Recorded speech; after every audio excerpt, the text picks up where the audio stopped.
الرحمن الرحيم وبه نستعين. قال الله تبارك وتعالى في محكم كتابه المبين وكلامه المتين وقوله الحق. بسم الله الرحمن الرحيم.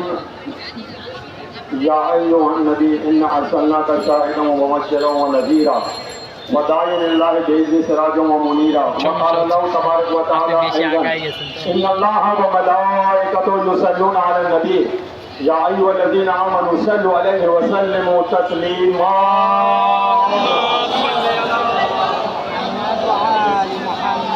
আলহামদুলিল্লাহ, আল্লাহর দরবারে অশেষ শুকরিয়া জ্ঞাপন করে আমার দুটি কথা সংক্ষিপ্তভাবে বলবো। প্রথম কথা হলো এটা যে মহান আল্লাহ তাবারক ওয়া তাআলা আমাদেরকে একটি সর্বশ্রেষ্ঠ নেমত দিলেন, আর সেই সর্বশ্রেষ্ঠ নেমত হলো আমাদের প্রাণপ্রিয় নবী হযরত মুহাম্মদ সাল্লাল্লাহু আলাইহি সাল্লাম। আজকে আমরা এখানে আসলাম, শুকরানা রেলি আঞ্জাম দিলাম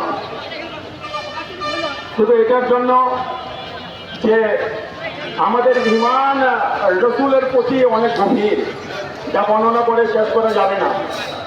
সে মহান আল্লাহ তাআলা বলছেন, হে রাসূল, আমি আপনার উপরে দুরূদ পাঠ করেছি, আমার মালায়েকা আপনার উপরে দুরূদ পাঠ করেছে।